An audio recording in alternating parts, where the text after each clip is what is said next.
You just said that. That's why I got her up here. If she adds anything or corrects me, it's a common process. On the home, we've heard that it's the home of the flag, and actually the Missouri Mule idea originated there. The other distinction about the house is that the state record holder, the deed tree is the state record holder. At least it was. I didn't get a chance to double check that, but I assume it still is, because it is one huge ginkgo tree if you've seen it. Unfortunately, it does have a little stinky seed that doesn't always get so good. I want to thank all of you for coming and helping with the celebration of the flag. It is an honor for us to own the house. A couple of questions that I sometimes get, or at least one, is two questions I'll mention. One is what did they do before we had a state flag in 1913? It seemed like everybody wants to know, what did we do before that? What's our flag? Well, we didn't have a flag. And Senator Blunt, as you saw, said most states adopted the state flag in the around the turn of the century, in the early 1900s. We didn't know that, so I really learned something from his presentations. So now I can answer that question much better than I could before.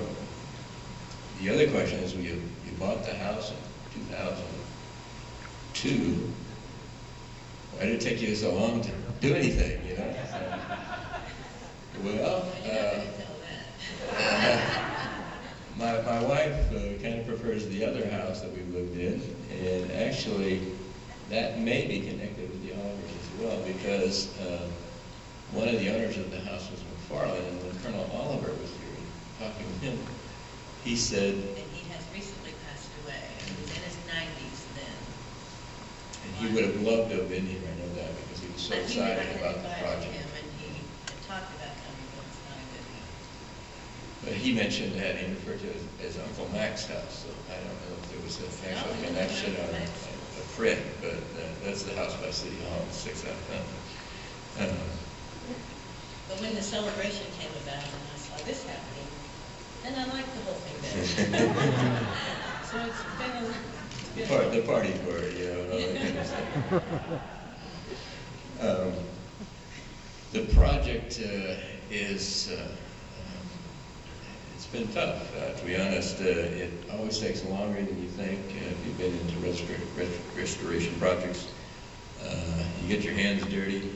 Stain is hard to get off, let me tell you. I've still got some on here I looked at coming over, and I thought, oh my gosh, I look like a mechanic or something, or a staining guy, the stains, of course.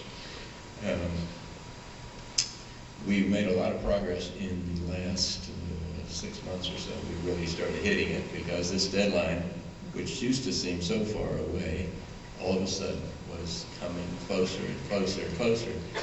And we had things we didn't have done, and there are things that we still don't have done. But overall, if you look at it, see the house, I think it's looking pretty good.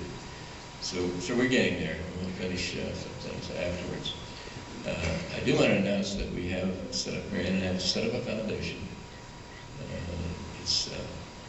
We named it after ourselves, actually. So it is the Marianne and Bert J. Kellerman Foundation for Historic Preservation. And we've had, as was mentioned, a long-term interest in historic preservation. The other house we've lived in for 40 years, 20 plus years, I guess. And it was built in 1882. So it's an older house than the one we're moving to.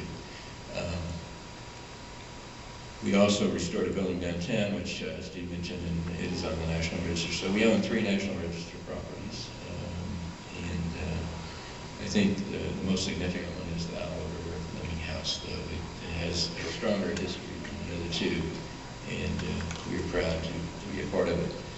We're setting up a foundation to eventually take care of the house, but since we want to live in the house, and if you know something about, what's the term?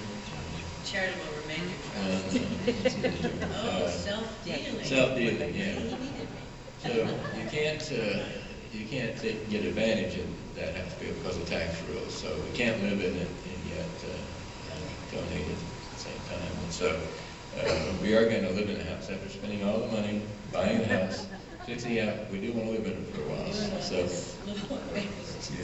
So we're going to live in it for a while, and then eventually we'll go to the foundation. In the meantime, and we're putting all the funds into renovating the house. The foundation is not going to be doing anything as far as that goes. We'll be totally supporting the house. But upon our passing, then it will go to the foundation, and hopefully the foundation will be able to maintain the house as a museum for our citizens in Missouri.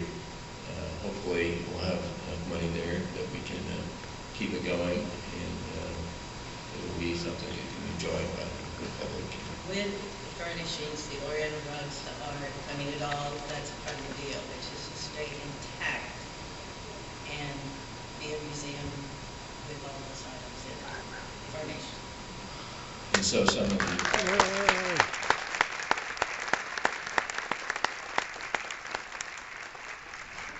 So the history of the house and the Oliver involvement, the Lemming involvement, will hopefully go on and be remembered, and hopefully our involvement will go on and be remembered as well. The foundation has, we set this up last fall, and we do have some board members here present. One happens to be